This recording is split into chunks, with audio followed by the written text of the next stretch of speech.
The National Broadcasting Company presents Joel McCrea in Tales of the Texas Rangers. Tonight, transcribed from Hollywood, another authentic reenactment of a case from the files of the Texas Rangers.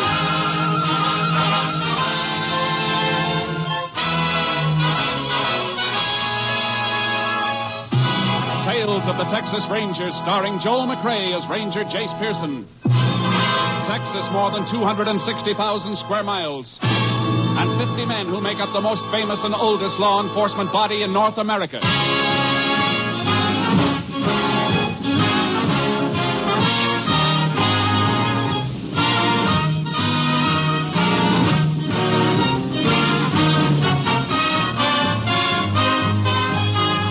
Now, from the files of the Texas Rangers come these stories based on fact. Only names, dates, and places are fictitious for obvious reasons. The events themselves are a matter of record.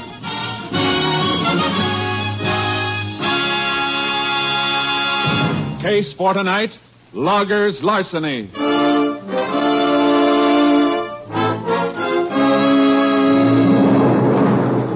It is mid-afternoon, September 7th, 1938.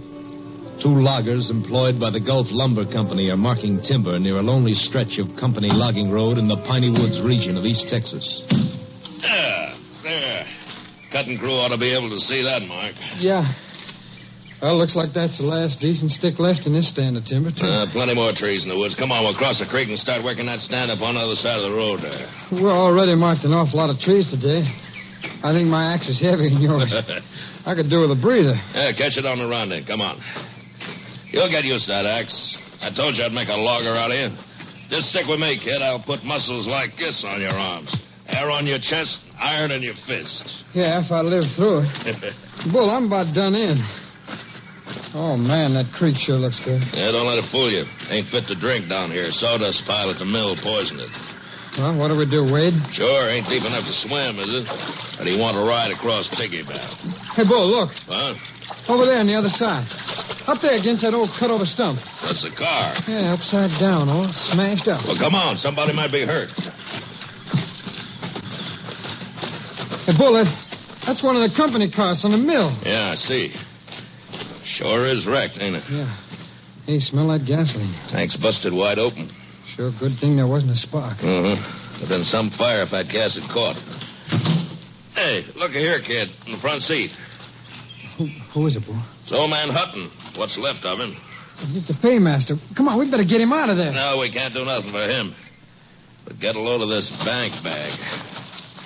Hey, that's full of money. Payroll for the mill.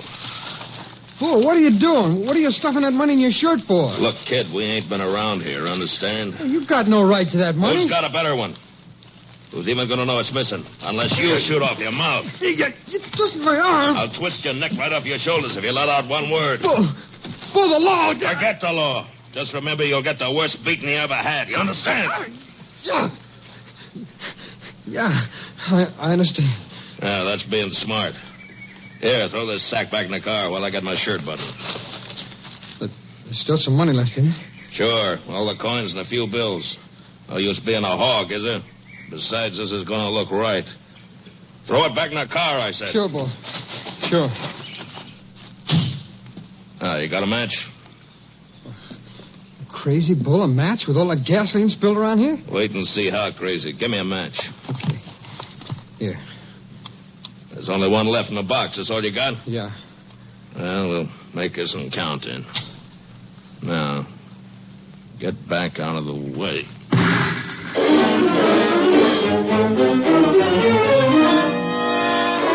The frantic mill superintendent waited until evening to report the missing paymaster and money. Sheriff Stanton immediately contacted the Texas Rangers. An all-points bulletin for the apprehension of the man was sent out, and Ranger Jace Pearson was assigned to the case. He arrived at the mill with the sheriff early the next morning. Here's the mill office, Jace. Might as well start there. The quicker we can get a line on Hutton, the better. Yeah. If he's making a run for it, he's already got a big lead on us. Sure. I've been waiting for you. Meet Ranger Pearson, Mr. Browning. Mr. Browning's the mill superintendent. Howdy, Mr. Browning. Pleased to meet you, Ranger. Anything new here? No. I'm kind of inexperienced at this sort of thing. I sure been waiting for you. The delay's my fault. It was nearly sunup when I met the sheriff. It took time enough for breakfast and to drag the bank teller out of bed. He says your man Hutton left the bank about a half hour after closing time yesterday. Yeah, they waited until the street doors were closed before they started making up Hutton's orders for mixed currency. They usually work it that way at the bank on paydays. $18,000 is a lot of money to count out, you know. Well, we not only know how much money we're looking for, but how much of each denomination. I've got Hutton's list. The bank teller gave me a copy of it. He sure must have slipped out quiet. Not a soul in town saw him after he left the bank. No telling which direction he headed. Would you have a picture of him by any chance, Mr. Browning, to sort of amplify the description we've already sent out? Well, there may be one among his belongings in his shack. You know, Sheriff, I still can't believe Bob absconded with that money. $18,000 is a lot of temptation, Mr. Browning. I know it, but Bob Hutton's been with us for years. I'd have trusted him with every asset the company owns. I just don't know what to think now. We won't rule out any possibility. Before we go through Hutton's things, I'd like to talk to any of your crew who might have been working near the road yesterday afternoon. Well, Foreman Bull Evans and his helper were marking a stand of timber over by Pine Creek. They're down in the drying yard this morning. The rest of the crew's out in the woods. How do they feel about Hutton not showing up? Quite a few of them wanted to dig up a rope and go hunting for him. But Bull Evans talked them out of that. Let's go find this foreman of yours. He sounds like some talker. Maybe he can tell us something.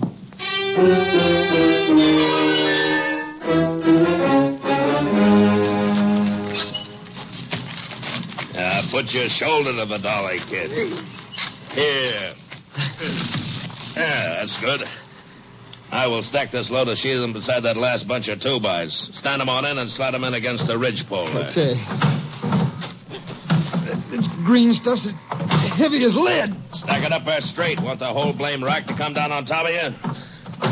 What's the matter with you? You nervous? No, I ain't nervous. Give me a hand, won't you, Bull? Sure. There. Like I told you, keep your mouth shut and nothing will happen to you. Okay. Get that next stick now. Like that? Maybe we'll make a logger out of you yet. Bull, look, here comes the boss and a ranger. Yeah, and the sheriff. So what? Grab that next stick and remember what I told you about talking. Hello, boss. Sheriff, find old man Hutton on the payroll yet? Well, this is Ranger Pearson. Oh, howdy, Ranger. Ranger and the sheriff want to ask you and the boys some questions. Well, sure. Glad to help. Hey, kid, hold it a minute there, will you? Yeah, sure. I understand you were working somewhere near the road from town yesterday afternoon. No, we're working a stand over on Pine Creek. Sometimes it was near the road, sometimes it wasn't. Did you see anything of Hutton or the company car he was driving? We didn't see any car, did we, kid? No. Did you hear a car going either way on the road? Yeah, we didn't hear nothing. We didn't see nothing. I'm afraid you're barking up a wrong tree, Ranger. How's that, Bull? Old man Hutton wasn't crazy. He'd seen a chance at a lot of money, and he took it. He never headed back this way from town. You'll pick him up someplace long gone from here. All right, Bull. That's all. Yeah, come on, kid. Let's get back to work. Now, wait a minute. I haven't talked to your helper yet. Well, Bull told you. We didn't see nothing. I don't know nothing about that money. We're looking for a man right now, son. Not the money he was carrying. Are you as convinced as Bull here that he ran off with the company payroll? Well, are you or aren't you? I don't know nothing about it, I tell you. What are you so nervous about? Well, nothing. I just don't know nothing about it. Look, son, maybe you don't know it, but there's a severe penalty for withholding information from the law in this state. If you do know anything about this case, anything at all, it's your duty to tell the ranger and me now. Well, Yeah? Well, there's a pretty bad turn over there on Pine Creek. Mr. Hutton might have had an accident when nobody was around. Say, that is a possibility, Ranger. That's the worst stretch along the road. And one of those turns is a bad one. Old Bob Hutton could drive that road backwards and blindfolded. He's been doing it for years. Besides, me and the kid come in by the road last night. There wasn't no wreck along it then. Did you see anything, son? No, there wasn't nothing along the road when we went by. We came out that way this morning, Jace. Wasn't anything inside then either. Well, the area along the creek is an old cutover. Brush has come back thick in spots. The car down in there could be completely hidden from the road. Well, we're going to have to search every inch of the way out from town to eliminate accident as a possibility in this case anyway, Jace. This bad turn out by the creek sounds like as good a place as any to begin with. Yeah, let's get out there and take a look. You mind showing us that cutover, Mr. Browning? Well, not at all, Ranger. I'll get my car and you can follow me. Bull, if anything comes up here while I'm going, you take care of it for me, will you? Oh, sure, boss, sure. I'll take care of everything. Don't you want me to go with you? No, thanks, son. You better stay here. Yeah, kid, you stay here. There's going to be plenty to keep you busy.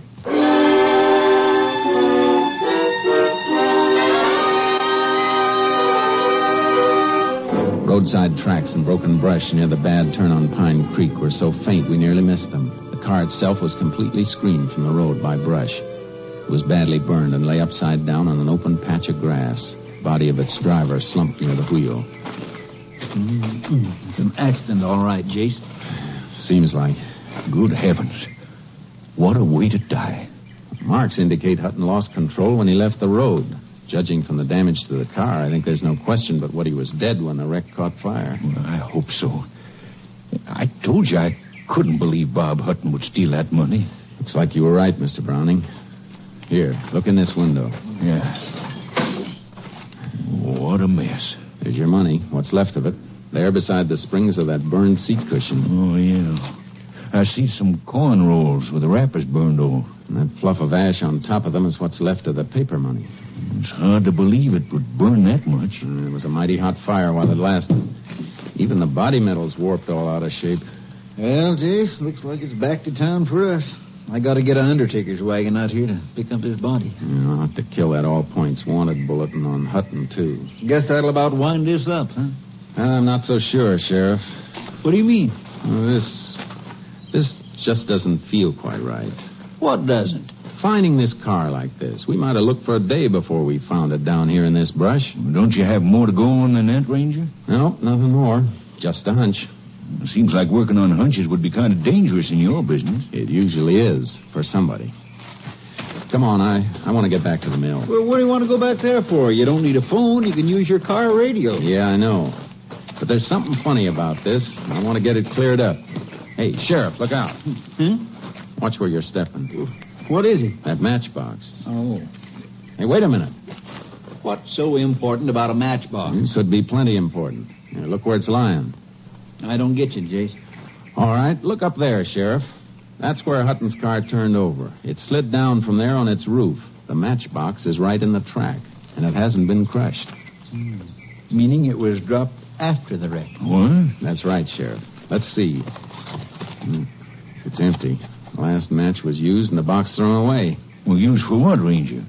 What's a matchbox got to do with Bob Hutton's death? Maybe nothing. But even when a car's as badly damaged as this one was, even when it's drenched with gasoline, it doesn't always catch fire. Let's go back a minute. Do you know what you're saying? I think so. You mean somebody could have deliberately set this car afire after the accident? If this was an accident. Oh, but look, Jace, the only possible reason for arson in a case like this would be to cover taking the money Hutton had with him. And it's still there. What's left of it, anyway. I know, Sheriff. There we are. Give me a hand, will you, Sheriff? Sure, Jace. What do you want to do? And see if we can't get what's left of that money out without disturbing the ash around it. I want to send it into the lab. What'll that get you? If any of it's missing, they may be able to tell us.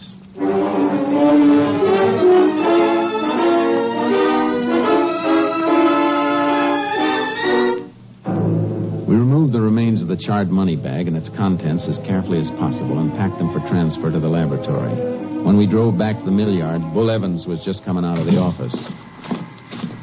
Hi. You find any sign of Hutton? Yes. He's dead, Bull. Dead. He had an accident near Pine Creek. Just about where that kid suggested we look, too. Well, can you beat that? Where is the kid? I think we'd better talk to him again. Well, you ain't going to get much out of him, Ranger. Why? No, these young punks never look where they're going or what they're doing. He's got himself really bunged up. Where is he? In the first aid room back in the office. I wanted to send for a doctor, but he wouldn't let me. I got him on a cot back there. He don't feel so good. Let's take a look. Come on. You too, Bull. Yeah, sure. Right through there, Ranger. Okay.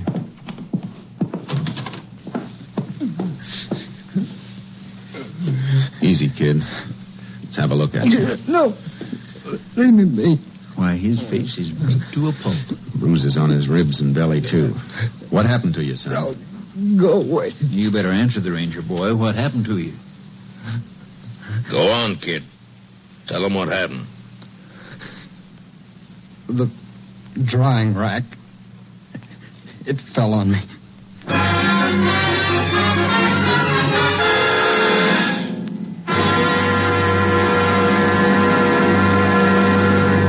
You are listening to Tales of the Texas Rangers, starring Joel McCrea as Ranger Jace Pearson. We continue now with tonight's case, Loggers' Larceny, an authentic story from the files of the Texas Rangers.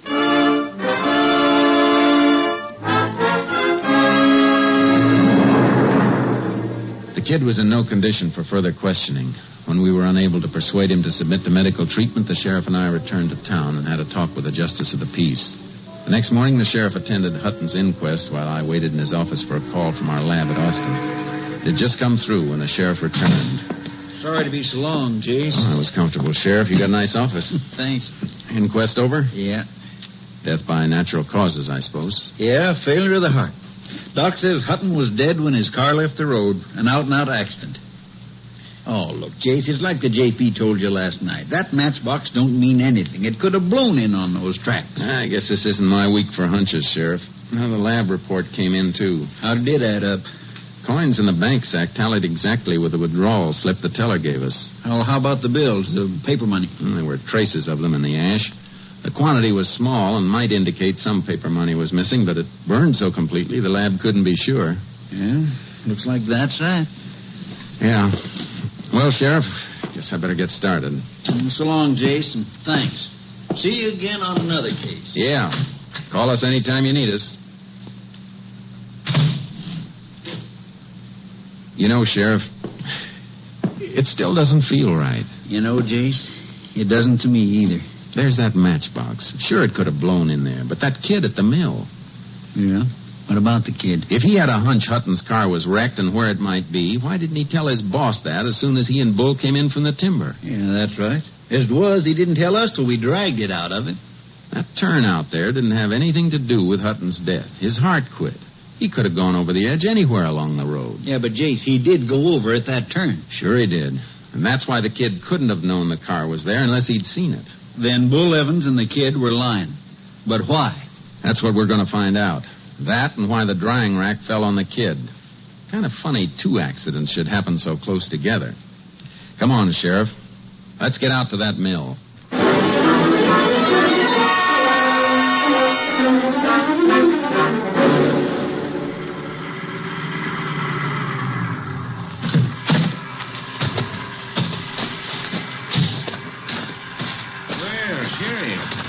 I didn't look for you and Ranger Pearson back.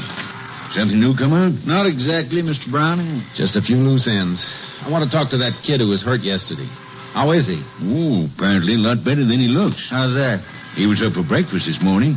Insisted he was in shape to work. In shape to work?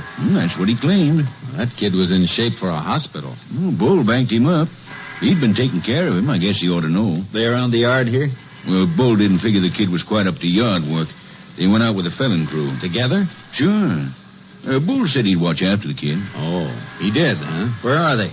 Up in the northeast quarter of Section 3 someplace, about 4 miles out. Come on, Sheriff. We better get out there. That kid was in no condition to work. Well, you can't make it in a car. We haven't got our access road to that section finished yet. You got any horses here? Yeah. The one I use for making my rounds of the cruise is saddled up out back. Bring it around for the sheriff. I'll get my horse unloaded from the trailer. Right away, Ranger. Come on, Sheriff. Get on the other side of that end gate, will you? Sure. You think that kid's in any danger, Jace? What do you think? I'm beginning to think so. So am I. Oh, back out, Clarky. Steady, boy. Easy, easy, boy. Here you are, Sheriff. Stirrups ought to be about right. Thanks, Mr. Browning. Now, you take that work road at the corner of the yard. You begin to hit some of the crew out at the end of it. They can tell you just where Bull and his helper is. Thanks. Let's go, Sheriff. Up, Charlie. Come on, pick him up, boys.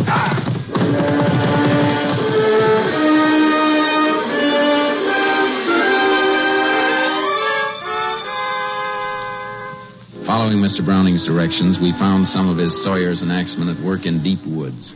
They sent us on to others, knowing only that Bull Evans and the kid were working somewhere up ahead. Hold it, Sheriff. Ooh, Charcoal. Listen. Somebody working over there. Yeah, come on. Let's go, Charlie. Yeah. Come on, boy. Is it Bull and the kid? No.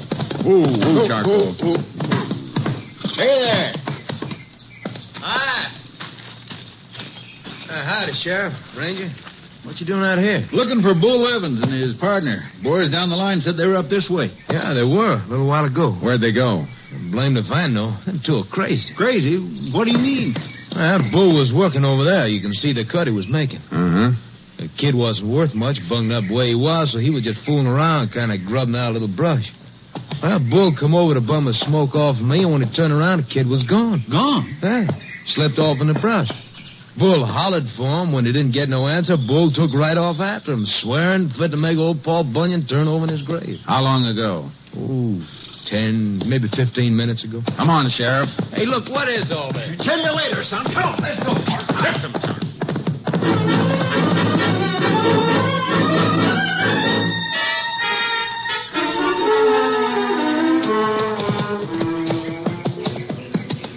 Here's the tracks again, on this soft ground. Yeah.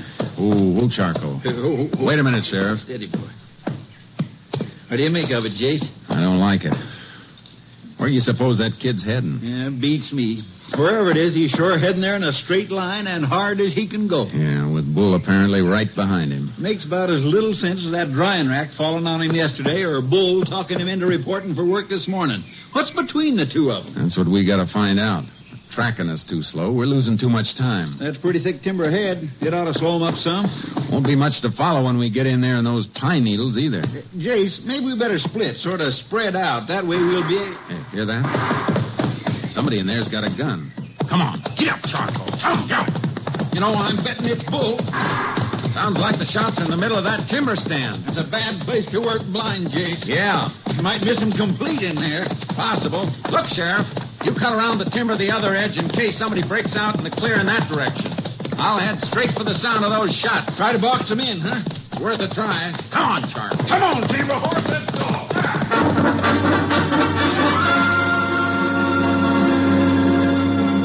Deep into the timber, I stopped near a blowdown.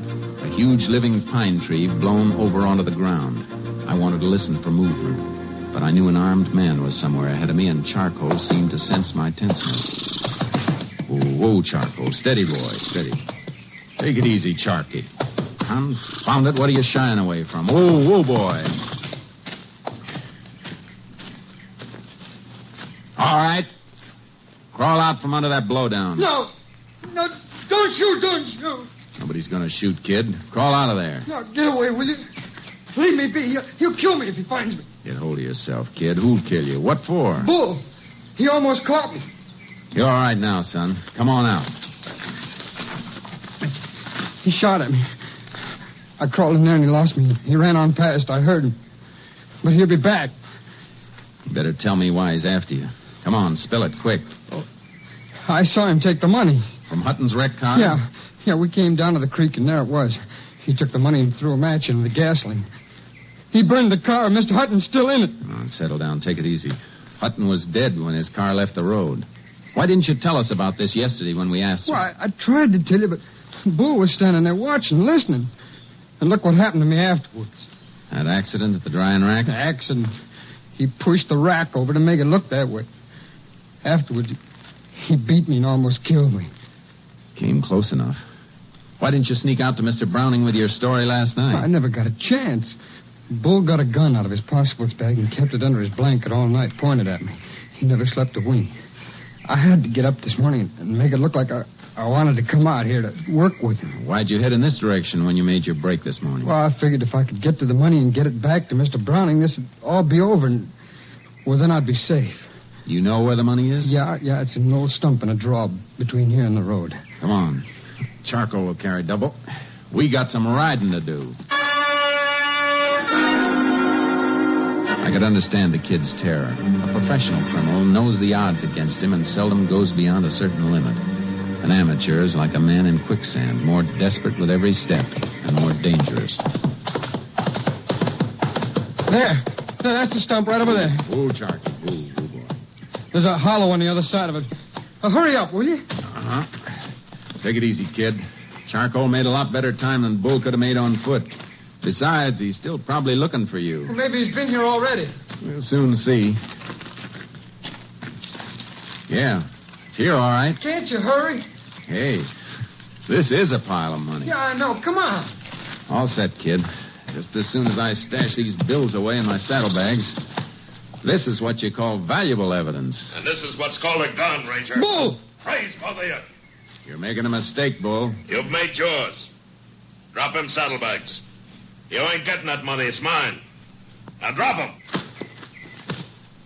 All right, get off that horse, kid. Get off, I said. All right. Now start backing away from my money. Both of you. I told you I'd kill you if you opened your mouth, kid. Now it's going to be both of you. You hurt, kid? No. No, you okay? Yeah. Bull's gun just didn't shoot very straight. Oh, you sure did, and fast. That's what a spring clip holster's for, son. Jace! Jace! Ho, boy, ho. Everything all right? Yeah, for everybody but Bull. He's dead? Kind of. What was the deal, Chase? Did he have some of the money from the wreck?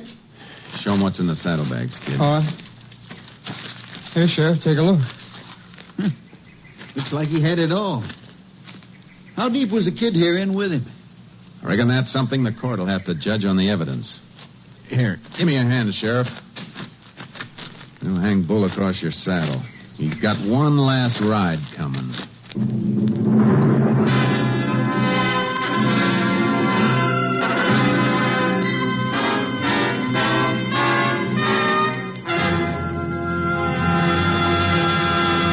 On November 12th, 1938, the kid was arraigned before the county court and found innocent of willful complicity in the theft from the paymaster's wrecked car. He was returned to society with a deeper appreciation and understanding of the duties of a citizen in the face of crime.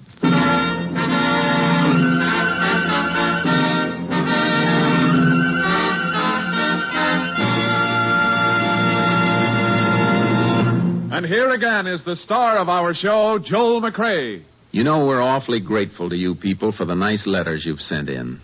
It makes you feel good to know that there's some folks who just want to let you know that they're all for you and that they like your show. I know it's kind of an effort to sit down and write a letter or postcard to a voice hundreds of miles away, and that's why it would be downright ungrateful if we didn't thank you for your trouble. It's really a compliment. There's a little story I ran across about a ranger I thought you'd like to hear before we say goodnight. I thought it was kind of funny. It seems that in the days when the Texas Rangers were charged with the enforcement of the prohibition laws, their reputation for apprehending offenders caused moonshiners to keep a sharp eye out for these famed officers. One day on a lonely road in East Texas, a moonshiner with a load of bootleg whiskey rounded a turn and came upon a man dressed in khaki clothes, big hat, and boots, signaling him to stop.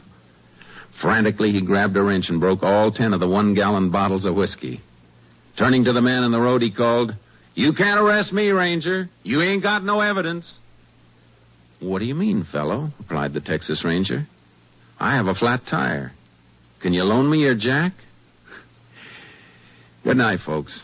See you again next week. Next week, Joel McCrea in another authentic reenactment of a case from the files of the Texas Rangers.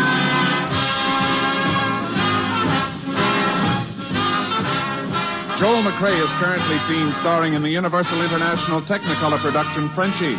Tonight's cast included Tony Barrett, Bill Conrad, Stacey Harris, Farley Bear, and Bill Johnstone.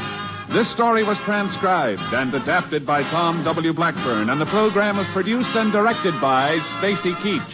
Hal Gibney speaking.